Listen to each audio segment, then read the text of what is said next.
In the heart of Nepal's Chitwan district, Bimala Chepang was born into a world of hardship. At 16, she reflects on a childhood stolen by poverty and betrayal. At 7, extreme poverty sent her to live with her uncle and aunt in Makwanpur Silingay. Tragedy struck when her father died. Her mother remarried, taking Bimala and her siblings to a new home marred by abuse. 8 years later, Bimala and her mother fled to Badar Jula for safety. But relatives diverted them to Dharan, promising education. Unwilling, she was sent to Dangkuta, where she was sold by her own relatives. For 3 years, she endured exploitation, balancing school with endless chores. Hope came through a classmate. Connecting with her aunt in Badar Jula, church leaders alerted Samari Uttan Sewa, SUS. They coordinated a rescue with police and local authorities, pulling Bimala from danger. Today, Bimala lives at a community support center in Badar Jula with her younger brother, rebuilt with help from SUS and the Cedar Fund Hong Kong. Her story is one of survival and a new beginning.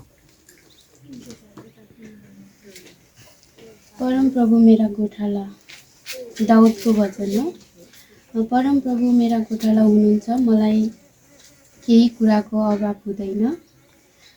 उहाँले मलाई हरियो खड्कामा डोराउनु हुनुहुन्छ, लैजानु हुनुहुन्छ र मलाई शान्त पानीको छेउमा डोराउनु हुनुहुन्छ।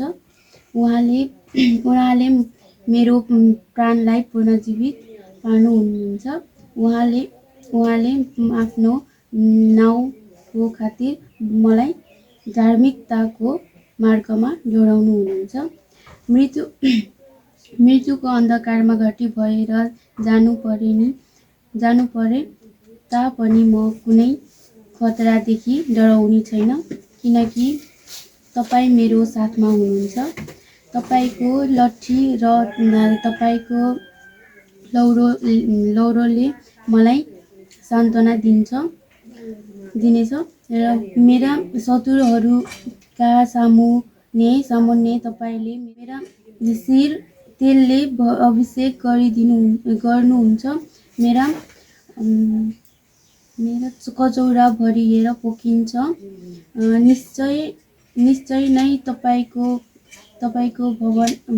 भलाइ र करुणा मेरा जीवनभरि म पछि लाग्नेछ र परम प्रभुको घरमा म सदा सर्वदा बहस गर्नेछु। राम्रै भइरहेको अहिले त। अनि पहिला चाहिँ अलिकति राम्रो थिएन। सामग्रीलाई मैले धन्यवाद दिन चाहन्छु। मलाई परीक्षामा पढाइदिनु भएको छ, सहयोग गरिरहनु भएको छ। अहिले पनि दिन चाहन्छु मैले त्यतिबाट खाना बस्न लाउन हरेक कलम कपीहरू सबै सहयोग गर्नुभएको छ। साथीहरूले के भन्नुहुन्न भने त अब राम्रोसँग पढ, अब त्यहाँ बस्नु पाछस्, हामी पनि यसरी बस्नु पाएको भए त हामी पनि पढ्थ्यौँ भन्नुहुन्छ। सरहरूले पनि सहयोग पाएको छु। यस्तो धेरै मान्छेहरूले पाउँदैन, म पाउँदैन। राम्रोसँग पढ, तिमीलाई त धेरै राम्रो गरेर भन्नुभएको। एसी गरेपछि खोइ अब पास हुँदै भने अब अगाडि रिजल्ट हेर्नुपर्छ, न चाहिँ अब त्यति भएर सोचिन्छ।